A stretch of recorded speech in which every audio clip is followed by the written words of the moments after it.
Après examen approfondi portant sur le dossier de demande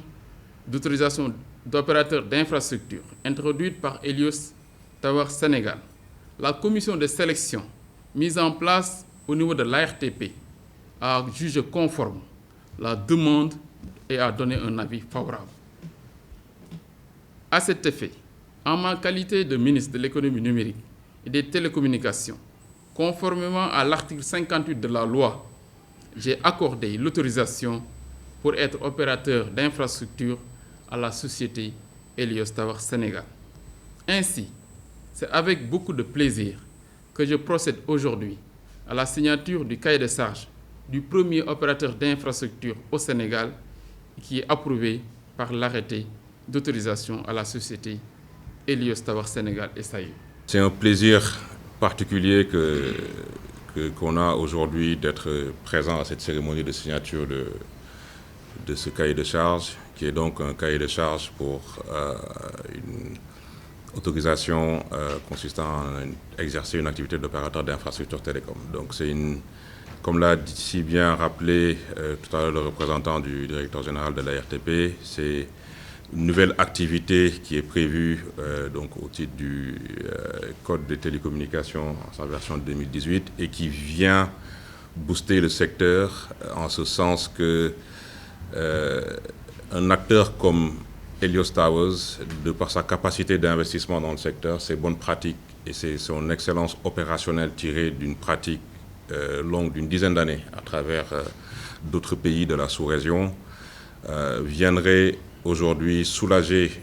les acteurs de l'écosystème, en premier lieu les opérateurs, puisque au fond, ce que nous allons partager au travers de notre programme d'investissement qui consiste à peu près 200 millions de dollars sur les 5 prochaines années. Le Code des communications électroniques a réaffirmé le régime d'autorisation d'infrastructure, d'opérateurs d'infrastructure. En effet, l'abordabilité des tarifs de télécommunications électroniques est une préoccupation affirmée du ministère de l'économie numérique et des télécommunications suivant les instructions du président de la République. Sous ce rapport, il est attendu et espéré de l'arrivée de Helios Towers sur le marché en tant qu'opérateur d'infrastructure un effet de levier sur lequel les opérateurs de téléphonie pourront profiter pour baisser davantage les tarifs au prix de la compétitivité, mais aussi des Sénégalais. Un partage d'infrastructures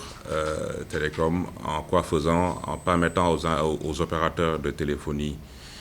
mobiles qui sont présents au Sénégal de pouvoir réduire leur capacité d'investissement en transférant cette responsabilité à un opérateur d'infrastructure tel que Helios Towers, mais également en pouvant bénéficier de services opérationnels de premier rang, puisqu'on va leur permettre via des contrats de services une disponibilité de services énergétiques, mais aussi un déploiement plus rapide des nouveaux sites qu'ils ont l'habitude de gérer en pro. Donc, tout ça agrégé devrait permettre, in fine, à tous les acteurs de l'écosystème, en premier lieu le ministère des télécommunications, de pouvoir garantir aux consommateurs finaux un service de meilleure qualité, on l'espère, et c'est notre vœu le plus cher. La notion de partage des infrastructures de télécommunications est un atout considérable pour l'atteinte d'une part des objectifs de la stratégie Sénégal numérique 2025, plus particulièrement l'axe numéro 1 relatif à l'accès ouvert et abordable aux réseaux et services numériques, mais d'autre part, et en droite ligne des recommandations de la CEDEAO et de l'Union internationale des télécommunications. Tout le staffing de Helios Towers Sénégal est du staffing 100% local. Ça, c'est un point extrêmement important pour nous et on parle d'une trentaine de personnes, uniquement des jeunes Sénégalaises et Sénégalais qui vont manager l'activité de Helios Towers au Sénégal pendant toute la durée de l'autorisation. Helios Towers compte apporter sa contribution significative en accompagnant l'État dans sa stratégie d'aménagement numérique du territoire par le déploiement de nouveaux sites dans le cadre des offres qu'elle va faire aux opérateurs.